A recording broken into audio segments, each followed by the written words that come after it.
Of Opera America, I welcome you to our first opening session of Opera Conference 2017, and I'm proud to introduce Mr. Keith Cerny, the Kern Wildenthal General Director and CEO of the Dallas Opera.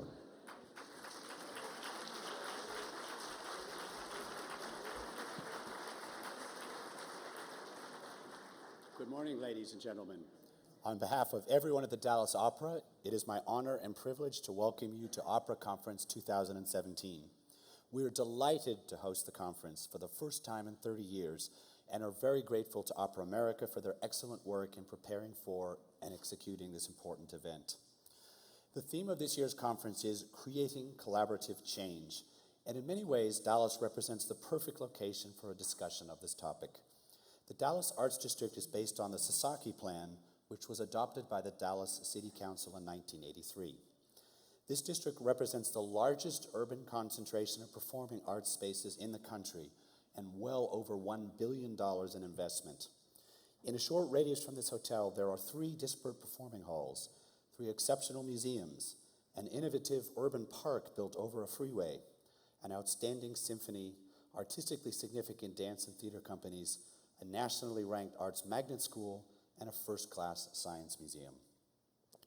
The Dallas Opera moved into its purpose-built opera house in the fall of 2009, deep in the midst of the Great Recession.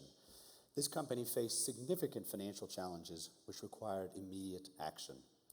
It also needed to develop a reputation as a bridge builder and connector in order to earn the right to raise funds to stabilize the company and to continue to develop its artistic reputation. The Dallas Arts District provided a key element of this new strategy for TDO as it navigated this difficult period. In addition to implementing traditional responses to the financial downturn, such as cost reduction and temporary reductions in programming, the Dallas Opera reached out to develop new relationships in the Arts District, in North Texas, nationally and internationally. Some of the company's most important collaborations include engaging the artistic director of the Dallas Theater Center, Kevin Moriarty, to direct Peter Maxwell Davies' The Lighthouse and Mozart's The Marriage of Figaro, a marketing, board, and artistic collaboration with Dallas Black Dance Theater in TDO's first ever musical, Showboat, free simulcast to Clyde Warren Park, drawing crowds of up to 7,000 in partnership with the Performing Arts Center, seminars and presentations at the Perot Museum of Nature and Science tied to TDO's programming, an art song series entitled Music and Masterpieces at the Dallas Museum of Art, and then collaborations during this conference with the Crow Collection of Asian Art, the Nasher Sculpture Gallery, and Booker T. Washington High School for the Performing and Visual Arts. Even our special programming for the conference represents an important collaboration with the Dallas Symphony Orchestra, as these performances are preview events for their international Saluna Festival. Outside the district, we have also collaborated closely with Texas Ballet Theater, Southern Methodist University, the University of North Texas in Denton, the Dallas Holocaust Museum, the Meadows Museum, Dallas Children's Theater, and for our simulcast series, AT&T Stadium, home of the Dallas Cowboys. These collaborations have allowed us to make the case for the opera's artistic quality and innovation, raise awareness of the art form among an increasingly diverse population, and enhance our reputation as an engaged community leader. In closing, we are delighted to be hosting the conference and collaborating on a number of events with the Fort Worth Opera Festival. Later this morning, you will have a chance to hear from 5 of my colleagues from across the Arts District and understand their personal perspectives on the opportunities and occasional challenges arising from collaboration. I know you will enjoy it. Thank you, and now let me introduce Ann Meier Baker, Director of Music and Opera at the National Endowment of the Arts.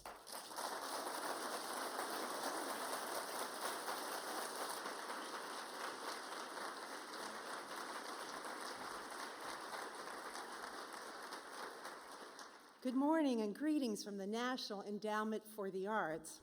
I'm delighted to be with you, and I can't wait to take advantage of the many opportunities that are packed into this wonderful opera conference.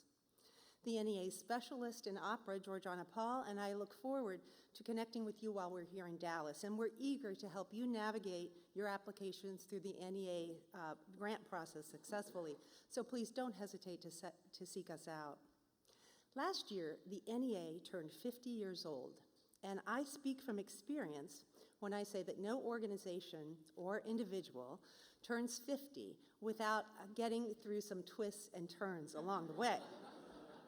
So now the NEA is in the midst of some twists and turns and uncertainty, but we are really reassured by the bipartisan support we have in Congress and by the outstanding advocacy work by organizations such as your own Opera America. Last year, the NEA made more than 100 grants in opera to companies both large and small, urban, suburban, and rural, to young organizations as well as those long established. Recent investments by the NEA help a wide range of productions take place, from a mobile opera that requires 24 cars to produce, to operas about events on Mount Everest, on a whaling ship, or on a cold mountain, to operas that tell stories about important figures like JFK, Steve Jobs, baseball player Josh Gibson, or a jazz-infused opera about boxer Emil Griffith. I'm especially pleased to see an increasing number of proposals for projects that show a clear understanding of community needs and a sincere desire on the part of opera companies to help meet those needs. In addition to grants, the NEA supports your work through research initiatives that produce data to inform your strategic decision-making, and I strongly encourage you to take advantage of those resources. I'd like to close by saying thank you to Opera America for its outstanding leadership, to Chairman Tim O'Leary and my longtime friend, President and CEO Marc Scorca. And I want to thank you for all the work that you do. I've had the privilege to experience dozens of live operas over the last several months, and they have all moved me, inspired me, and enriched my life. So I owe you a personal debt of gratitude. Thank you, and enjoy the conference.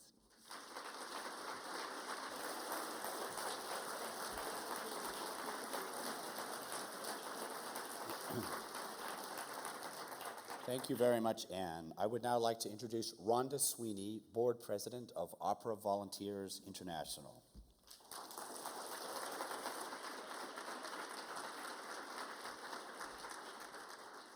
Thank you, Keith, and congratulations on the 60th anniversary of the Dallas Opera.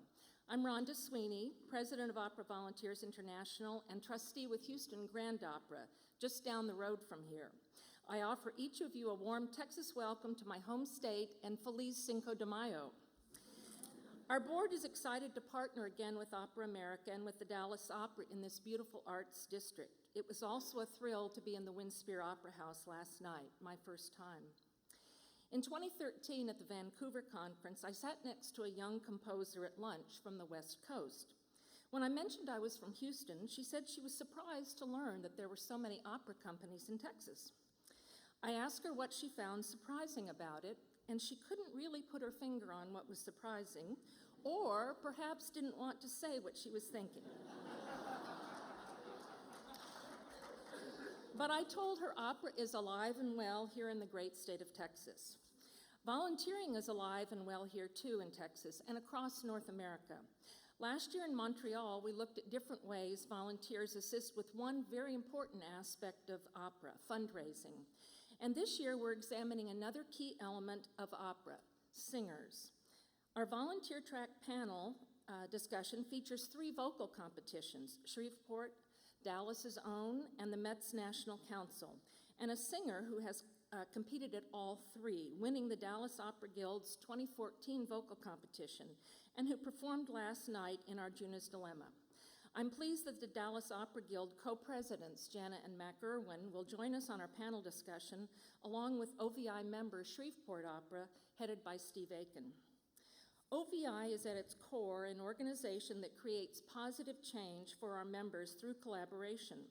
We provide a forum for individual volunteers and opera support groups to share success stories about projects and activities that support their communities and their companies in areas of fundraising, competitions, community engagement, audience development, marketing, technology, and board leadership. We help our opera support groups change with the times, just as our own organization has had to do.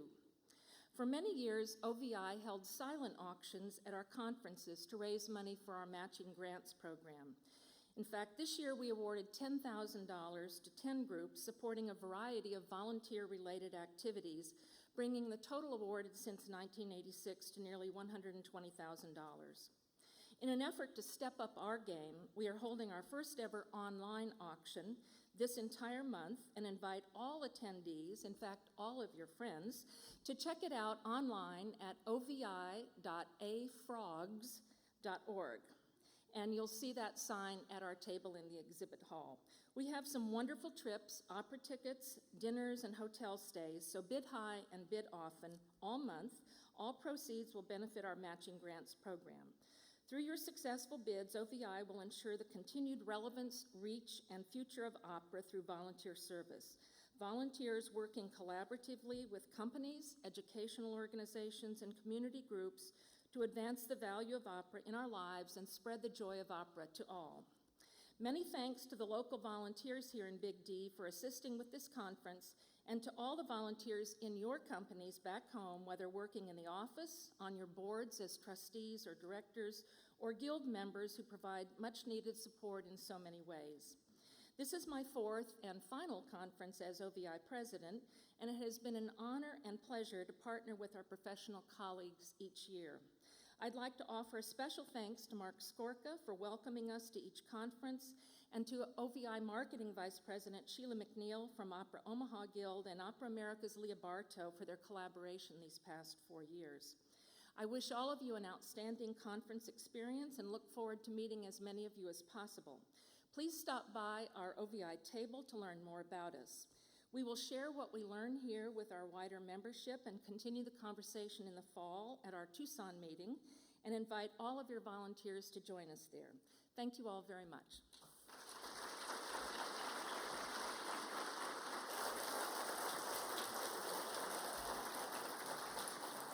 Thank you, Rhonda, for all that you and your organization does for our field.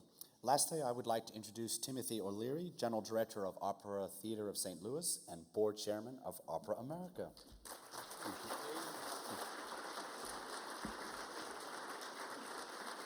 Thank you. Thank you, Keith. I swear I'm not lip syncing, even though the video and audio are slightly off. Thank you, ladies and gentlemen. It is an honor to be with you all in this capacity. And Keith, thank you and all of your colleagues at the Dallas Opera for hosting here at your great company in your beautiful city. At Opera Theater of St. Louis, our 4-opera festival season opens on May 20th. So 3 shows there are already in rehearsal, and a lot is going on. It is therefore a real pleasure to be here with you all 670 miles away. Keith, I'd like to say also thank you for all you've done to make us all feel so welcome, and to put on display the variety and excellence of the work that has earned the Dallas such a great reputation. I'm grateful also to everyone gathered here in this room for making time to be together. I've been coming to opera conferences since 2004, and I find the experience inspiring every time because of the people who come out of a shared commitment to an art form and all the beauty and community it represents, all the meaning it can express, and all the good that it can do in people's lives. Our colleagues in Dallas and Opera America, I think, chose a fitting theme: creating collaborative change. Collaboration is, of course, the central ingredient of our art form. It is an existing strength of our field, and it's the reason we've all traveled here to build relationships and learn from colleagues. The question is, what kind of change do we want to create? We will talk in these coming days about changes in how we think about our audiences, changes in what audiences expect in performances and in relationship to an arts organization, changes in the way our field learns, how we do research and share it with each other, and changes in the ways that we create and co-produce operas. Among so many sessions in this conference is woven an important theme I believe we must pursue and on which we must continue to make rapid progress, and that is diversity, equity, and inclusion in our field. It's a theme we have addressed for years in these conferences and at our companies, and it has become a redoubled commitment of Opera America. There are ways in which diversity can be measured, and Opera America is increasingly helping us measure and understand both where we are and where we have been when it comes to the demographics of who is creating, performing in, leading, and attending the work that we perform at our companies. Suffice it to say, the numbers tell us that we must continue to make change. What's less measurable is the spirit in which we make this commitment and answer this call to action. The spirit of arts organizations that are truly welcoming, collaborative, thriving, exciting, inclusive, 21st century organizations that speak meaningfully to what matters to all stakeholders in our communities today. And with that, friends, it is an honor for me to introduce the President and CEO of Opera America, someone who works, I can say, incredibly hard out of a wonderfully strong sense of mission for Opera America's role in our art form, our companies, and the arts as a whole. Please welcome the brilliant and talented Marc Scorca.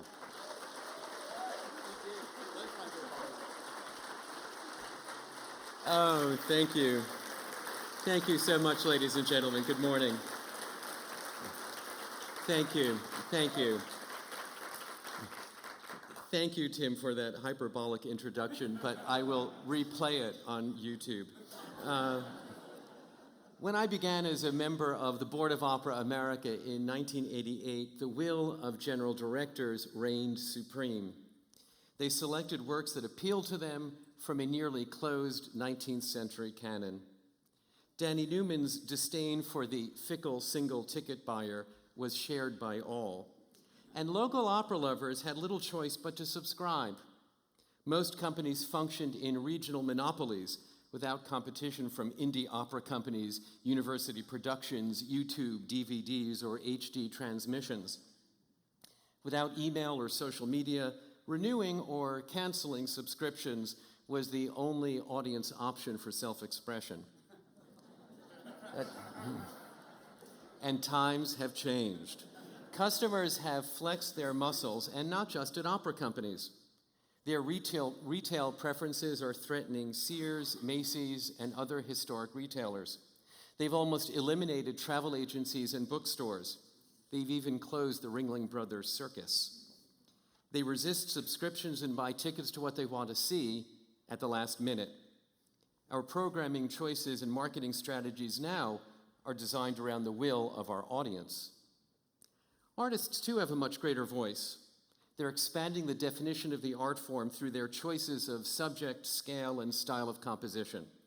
They're helping companies reach new audiences with works that are artistically, socially, and politically potent. They're happy to collaborate and to start their own opera companies. Their initiative has encouraged the use of second stages and alternative venues, which have changed the customer experience. Opera is now grand and intimate, musical and theatrical. General directors have become informed arbiters, seeking common ground between audiences and artists to make opera thrive in a challenging environment. Collaborative change involves trustees too.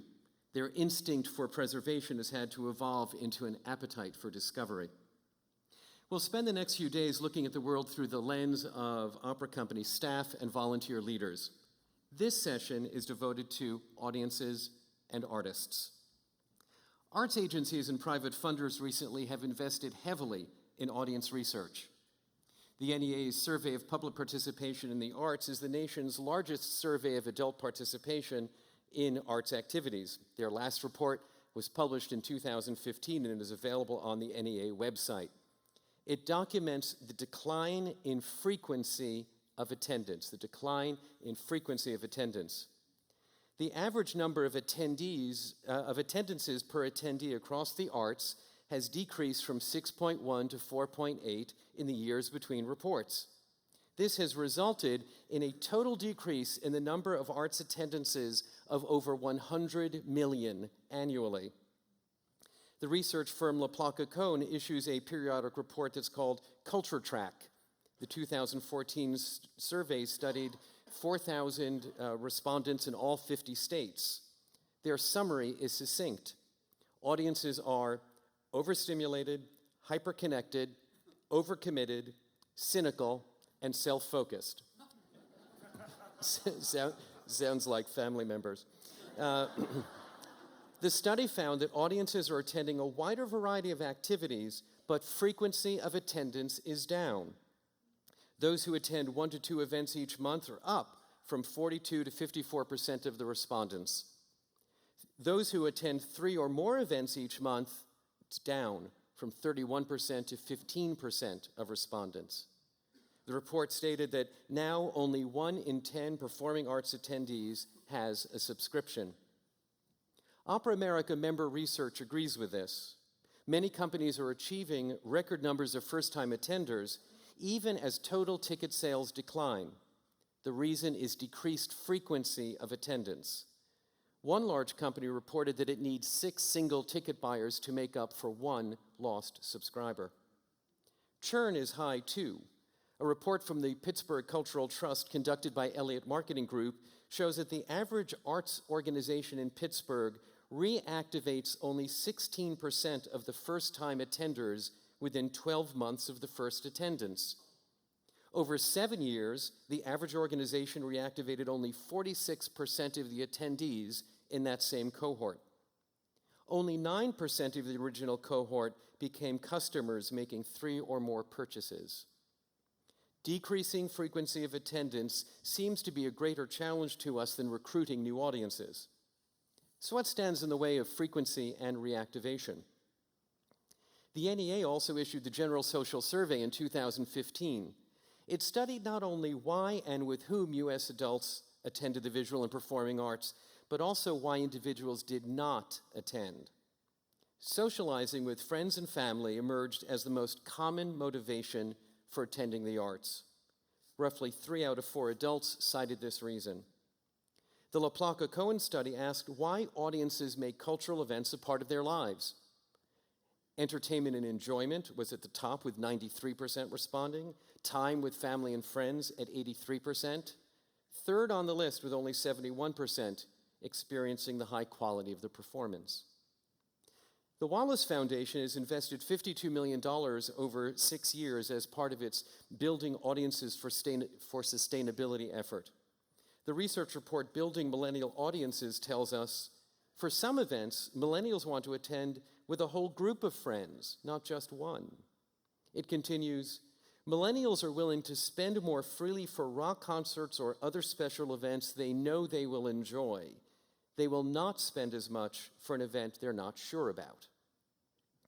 The very definition of a cultural event is at play. The LaPlaca-Cohen study found that 64% of the respondents define food and drink experiences as cultural activities. Steppenwolf Theater in Chicago documented similar findings. They asked their current and prospective attenders what else they like to do. 93% eat out for dinner. 53% go to bars. 43% watch a complete PBS, HBO, Netflix, or Showtime series. Wallace agrees. The performing arts compete with a wide assortment of other pursuits, most of which are curated to individual tastes. Going to restaurants is especially popular. Restaurants top the list of events attended or preferred based on 2 quantitative studies. Wallace adds, it's not just about the performance. Wanting a whole experience is a theme that came up across organizations, geographies, and disciplines. Millennials like events that are complete experiences with opportunities to socialize.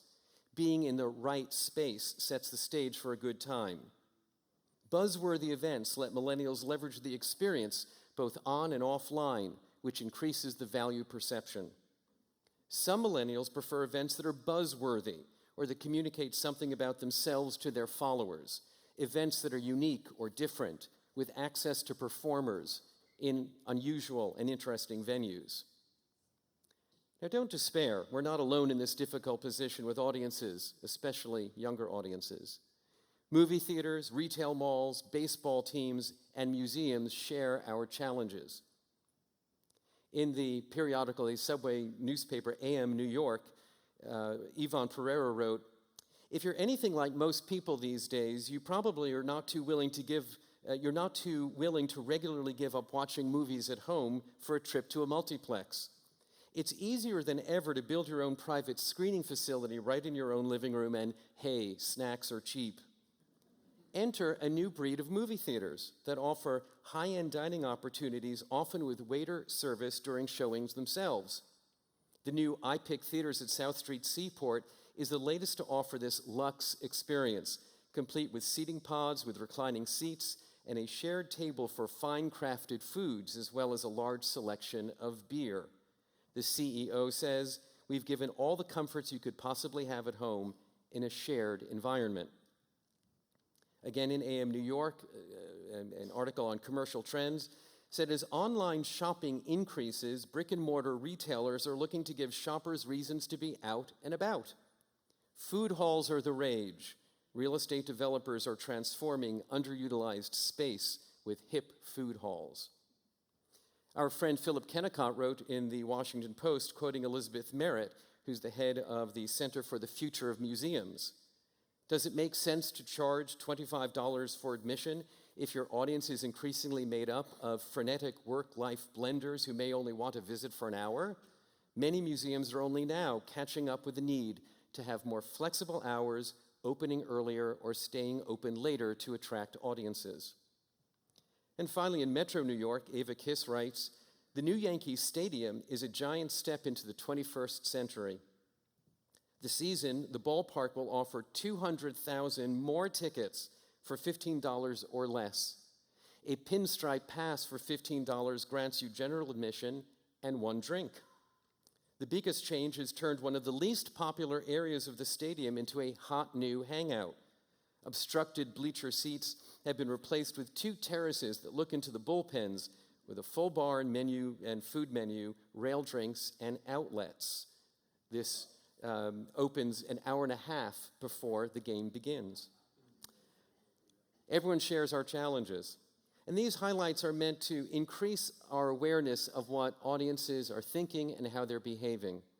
I don't believe that serving hot dogs and beer during performances will be the solution to all of our challenges. But we have to give more attention to the complete audience experience. How do we facilitate socializing in the context of an art form that's long and requires you to be quiet and where intermissions are too short to get a drink? How do we make going to opera a buzzworthy experience for the audiences we want to attract?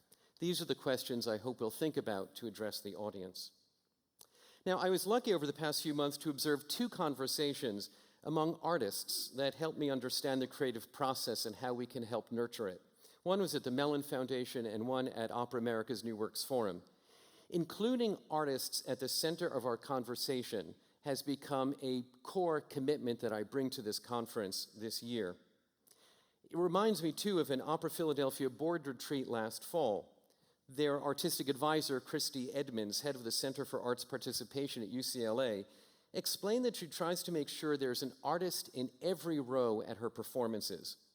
The focused attention of the artists raises the intensity of attention among the entire audience.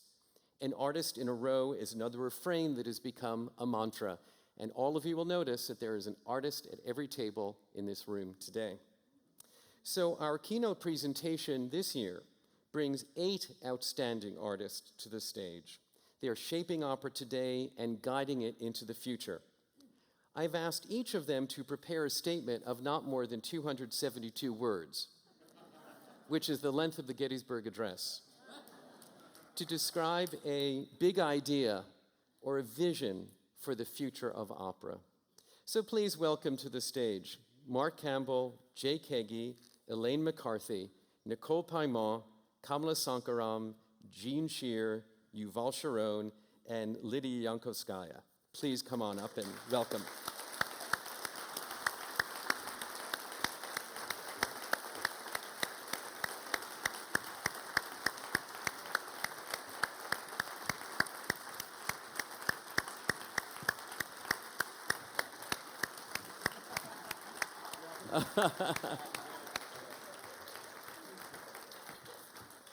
Combined with the other artists in our audience, it's not since Mozart was alone in a bar that we've had such a concentration of talent in one room.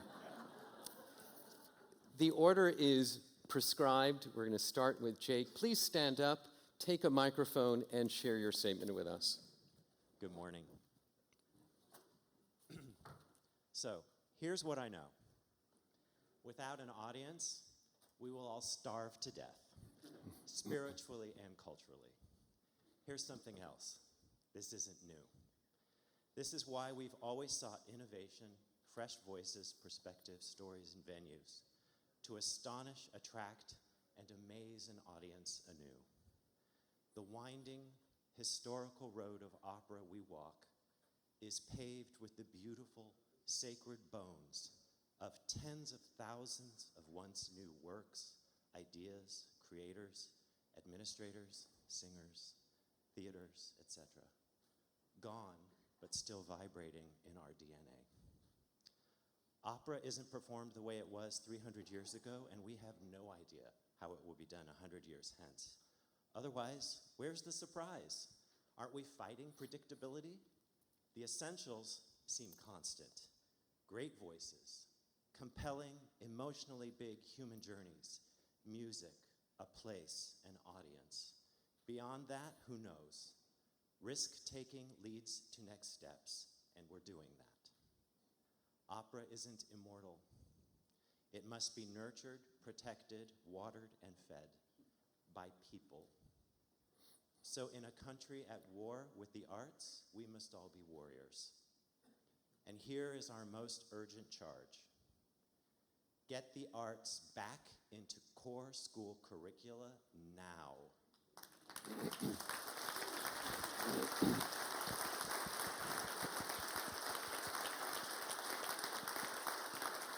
For 2 generations, the arts have been sidelined, politicized, and cut. In popular culture, opera is most often portrayed as silly and superfluous. Honor the sacred bones of opera. Smother young people with your love for it. Wake them up. Welcome them in to be astonished. Embrace their diversity. Demand their participation. Celebrate their ideas. Let them know they too have a home here, a family, a voice, opportunity, and possibility. Listen, and in time, they will tell us, show us what the future of opera looks like, just like we did once. Imagine that.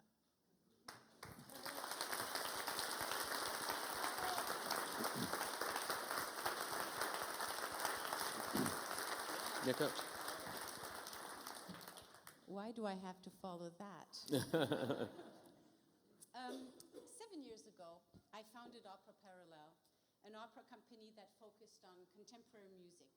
The idea was to work in parallel, in partnership with a very wide variety of organizations and artists in the San Francisco Bay Area to reach out new audiences, bring innovations to the stage, and actively participate in our community. I truly believe that it is essential for the survival of the art to coalesce and join forces. And I think what's happening in this conference definitely shows that. Conducting last night's performance of Doug Cuomo's opera Arjuna Dilemma reminded me of yet another very important collaboration we need to embrace. We speak a great deal, and Tim did this morning, about the importance of diversity in our art form. Perhaps we should also think very clearly about multiculturalism in our repertoire selection. I love the idea of fusing sound worlds from various cultures to get us together in our works and in our music. Also, as an artistic director and artist often engaged to conduct newer works, I'm thrilled by the technological breakthrough that allows us to enhance our performances with visually stunning images. I also like the idea of expanding what we consider an operatic experience. Works like Sunken Gardens by Michael van der A, which I will have the honor to conduct at the Dallas Opera next season, is a good example of stretching the boundaries of what we typically define as opera, fusing film and live performance. While I find all of this technological growth in opera very stimulating, I still regard opera as a powerful musical experience, with the score as its foundation. So how do we strike the right balance, now and in the future, to affirm the centrality of music in productions that can be highly technological? No matter how fabulous a production is visually, it will never supplant the power of low-tech human artistry. Let's embrace the new technologies while holding fast to the human dimension that makes opera so moving, so meaningful, and so powerful. Music.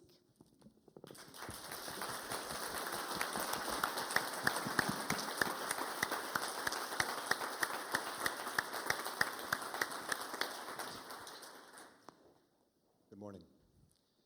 I find it interesting that support for the National Endowment for the Arts and support for the National Park System are being threatened simultaneously. What are our national parks but places where we can tune out the temporal, the everyday distractions, and connect to something that reaches a place, as Wordsworth put it, that lies too deep for tears? You want to connect with the sublime? You want to feel human? Go stand in front of the Grand Canyon. Claude Levi-Strauss argued that in the modern world, art, poetry, and music are the national parks of the imagination. What a beautiful idea. What is my hope for opera? It is that we create places where the wilderness of the mind can be preserved. Make no mistake, it is not just the ice caps that are being threatened, but also something deep within our hearts that connects us to our own humanity and to each other. How else can we explain our country and our world? And what a year it's been. The human voice has always been the primary thread that sews us all together. The genius of opera has been to weave this thread into a magnificent repertoire. So now it's our turn. For there to be a future for opera, clearly we need diverse voices and stories. We need to reflect our world as it is, as we are. But regardless of the stories we tell, we must remember that in the end, we are in the business of connecting our audiences to the sublime. That's what we do.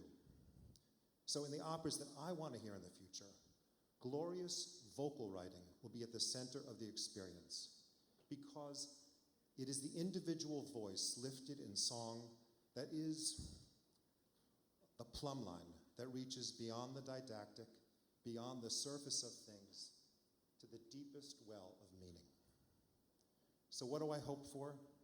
I hope that in the future, if you want to feel the promise of being human, you can go stand in front of the Grand Canyon, or if it's too far away, you can go to an opera.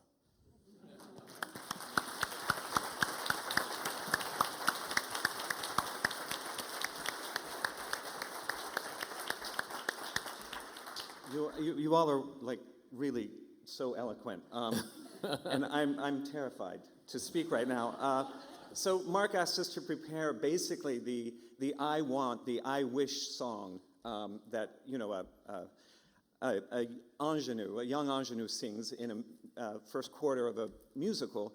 And I'm neither young nor an ingenue, but this is my list of what I would like to see happen in opera and continue to happen. It's already happening, but I think we can push in this direction a bit more. That we continue to produce musical stories that connect directly with people's lives, but also fill our theaters. That the words diversity and inclusiveness, that we don't hear those words anymore at these conferences, because we've already accomplished that. We have a new grant from Opera America that encourages and promotes stories about people of color, and that all of our bases are covered on that. We can move forward from that finally. That we continue to grow and nurture the next generation of librettists and composers through organizations like AOP, ALT, the AOI from Washington National Opera, all those A's, and also the University of Colorado's New Opera Workshop. This is very important, and this is great work is being done with these organizations. that we continue to create small chamber works, and it is an economic way to increase our audiences and break down the perception that opera is big and long.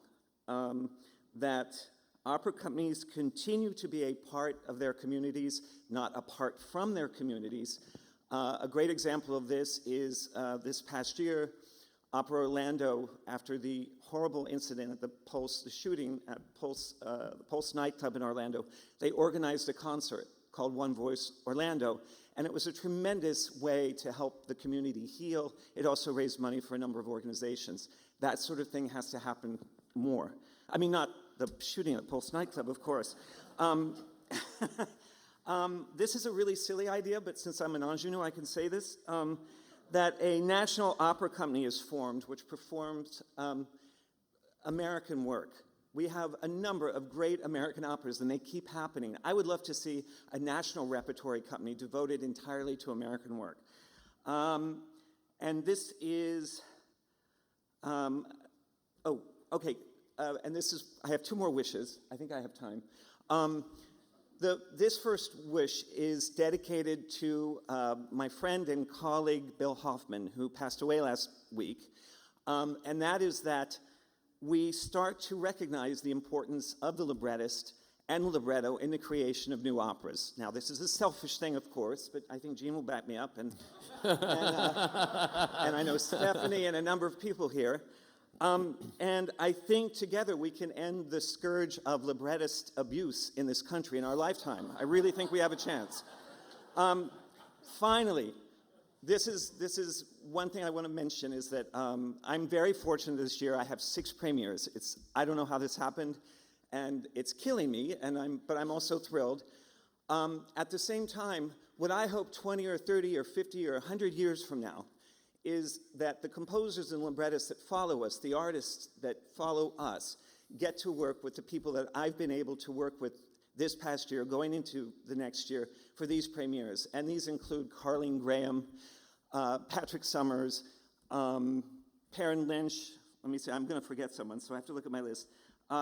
Dale Johnson, Ryan Taylor, Christopher Hahn, Charles McKay, David Devan, Esther Nelson, and Diane Wondesford. All of these people are creating new opera. This is why we get to do what we get to do, so I want to salute them.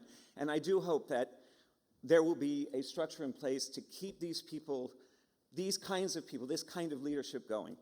Thank you. Thanks, Mark.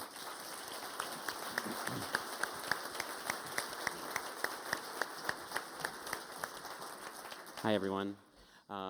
I'm excited to join Mark on the Librettist March on Washington when he organizes that.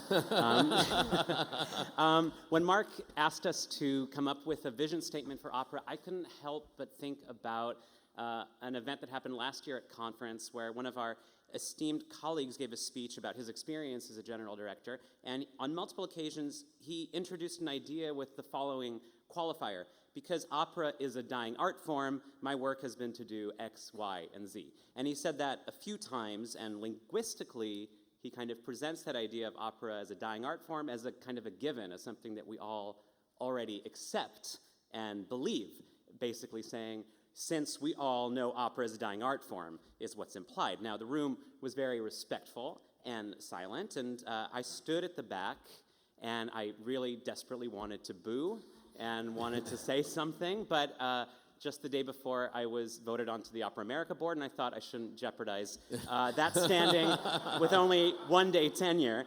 But the statement stuck with me, and I come back to those remarks, and just as I want to tell our current political administration that yes, words matter, the words you use matter, I want to remind all of us that if we accept opera as a dying art form, we are going into a self-fulfilling prophecy. And I've come to a lot of these conferences now in which I sense a lot of fear. I sense fear of the new. I sense fear of our audiences. I sense fear of even our own boards. And I just want to remind everyone that fear is so often a manufactured and atavistic quality that can be overcome. The truth is, there is no reason to believe that opera is anything other than an emerging art form. That means there's a whole new generation of artists who are fascinated and intrigued by this hybrid art form and are taking the genre into their own hands. What is powerful and relevant and necessary about opera is its ability to accept difference and embrace difference. For what is opera, if not the highly unstable and heterogeneous nexus of so many different art forms? It's even what Cavaradossi says in Tosca when he praises the incongruous harmony of things that don't seem to belong together. That is the core of opera, when you bring diverse ideas together and allow them to illuminate and ameliorate each other. I think that is a vital and crucial vision for our society that we need now more than ever. So that's the vision I want to put forth to all of you, one of diversity and also audacity, one without fear. My charge is that for all of you, that we don't think of opera as a swan song, but we think of it as something new and vital, and that we say that with our words and with our productions. Thank you.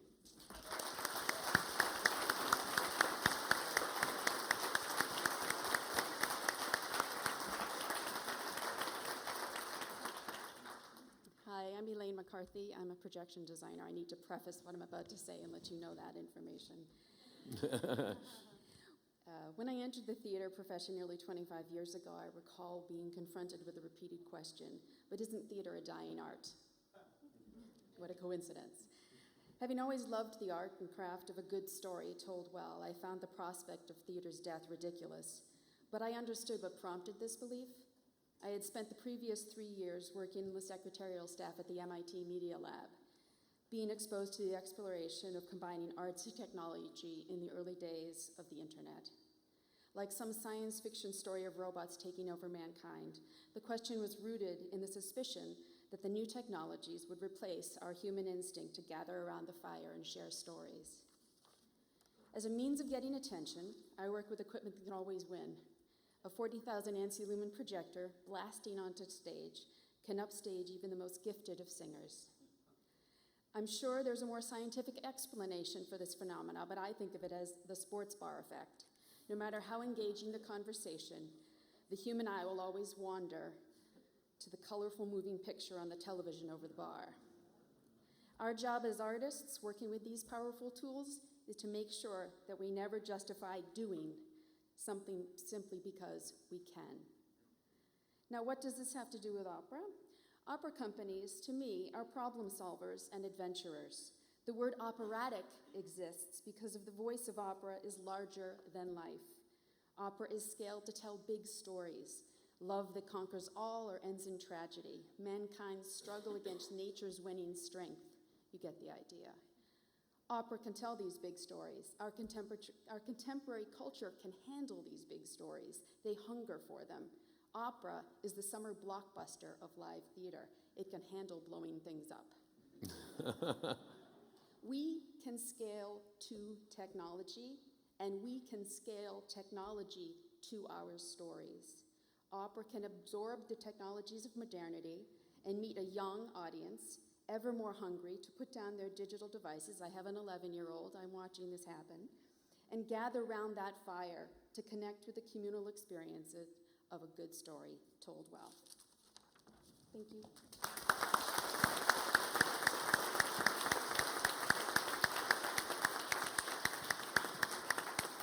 Hi.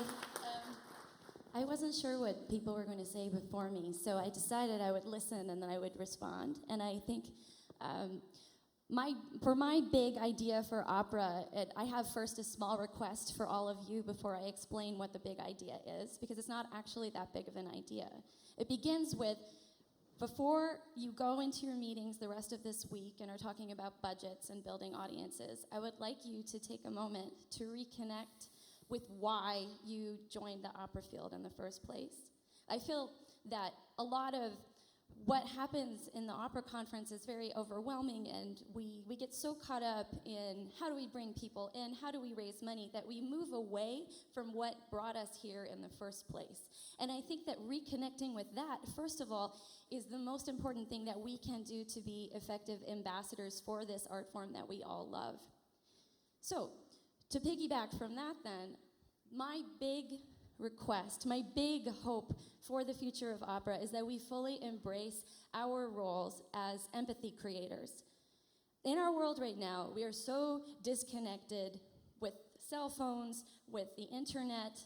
Millennials, one of the things that they report most is just this feeling of social disconnection, a lack of empathy. And that is what we do. We tell stories, and we tell stories with music, and music is this immediate, emotional connection to the feelings of that character on stage.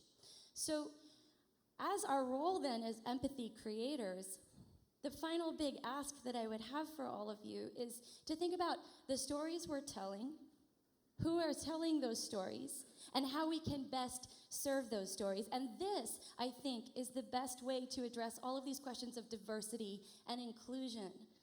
Because in thinking about our audiences are hungry to see themselves on the stage, and they are hungry to know that they are represented in the art form. So I'm going to close with just an anecdote. My opera Thumbprint it takes place in Pakistan. It uses Hindustani music and includes instruments from Bhangra and other traditional folk art forms. And it just received a very small production at Opera Ithaca. The lead singer is Indian, and she came up to me afterwards and she said, "When I began singing, I never thought I would see myself on an operatic stage." Her mother flew from India to see the production. And why is this important? It's because we all came into this art form because of the stories, not because we were hoping to make a lot of money or any of that, obviously.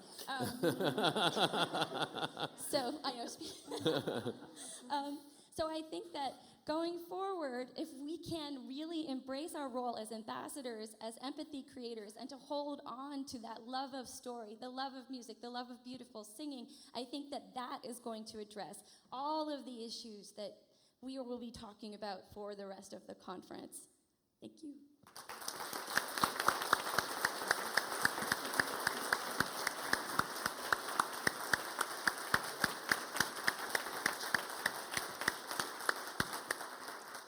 My name is Lydia Yankowska, and my dream is that in my lifetime, opera will truly become universal. That the people on our stages, the subject matter about which we perform, the people behind the scenes, and the people in our audience begin to really reflect the diversity of our wonderful country. That our productions are exciting and relevant to today's world, and an increasingly large portion of the operas we perform are made by living creators, creators of all ages and of all backgrounds. Organizations I've worked with, like American Lyric Theater, Beth Morrison Projects, Juventus New Music, among countless others, are starting to move in that direction and are supporting work by fearless composers like Kamala, who's on the stage with me today. And by showcasing relevant subject matter, companies are connecting with brand new audiences, including military personnel, mountaineers, activists, and tech nerds. Yet many still see opera as something historic, as a cultural night out, something akin to a museum. And I believe that the power of our incredible art form can and should be marshaled to the present. Recently, I founded an organization called Refugee Orchestra Project. As a musician and as a refugee myself, I felt that it was a way to speak to current events. And we showcase the work and the incredible contributions that refugees make to our culture and society. One of the pieces that we perform regularly is Puccini's aria Sola perduta abbandonata from Manon. And when the singer performing Manon, who is a refugee herself, backed up by an entire orchestra made up largely of refugee performers, bring this powerful aria to life. An aria that is about, as you know, torment, loss, fear, hope. In hearing this performed by refugee performers, listeners begin to truly understand the experience, even if they have nothing in their personal lives to relate to this. I believe that we can make bold statements in opera. We can take risks. We can even anger people, or at least perhaps to force our audiences to confront uncomfortable truths. I think that's the future of opera, to bring our audiences with us, to help them recognize that opera is much more than just a piece of history. It's a way to define, understand, and reckon with the now. Thank you.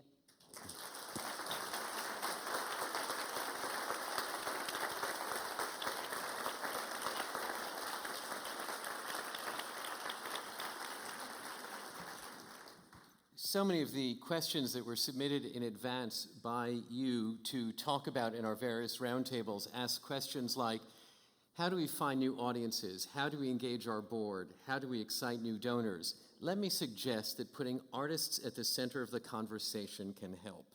This is just, it's so inspiring.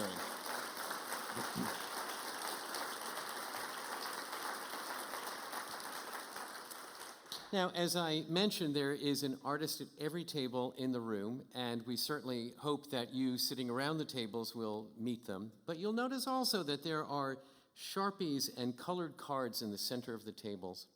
And what I'd like you to do is, you've heard 8 wonderful statements about opera, what it is and can be, how it can strengthen our communities and strengthen the fabric of our civil society. What are your visions? Please take a card. Write down your vision for opera, what you want it to be. What we're going to do, you'll have about 5 minutes for it, we'll collect them, and they will be posted in the area of our exhibit hall where you can get coffee, the coffee servers. They'll be pinned up so you can look at what everyone says, but make your contribution to the discourse. What is it you want opera to be?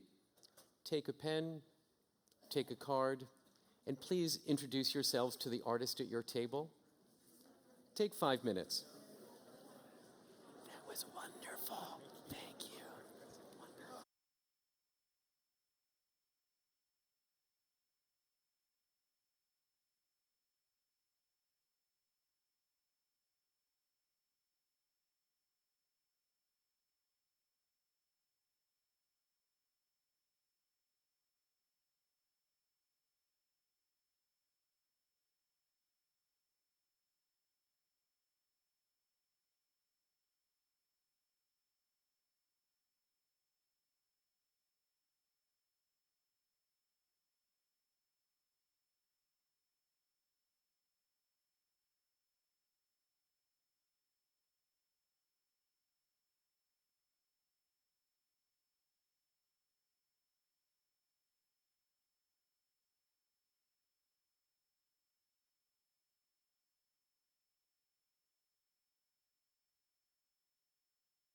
Okay, ladies and gentlemen, the 5 minutes are up. We will collect the colorful cards from your tables. The next session will take place in this same room. It's only a short break. There is coffee in the press room area over near the exhibit hall. We'll come back in here for the 10:30 session with the Dallas Arts Partners. But I hope you will first thank with me Mark Campbell, Jake Heggie, Elaine McCarthy, Nicole Paimon, Kamala Sankaram, Jean Shear, Yuval Sharon, and Lydia Yankovskaya for their incredible contributions today. Thank you.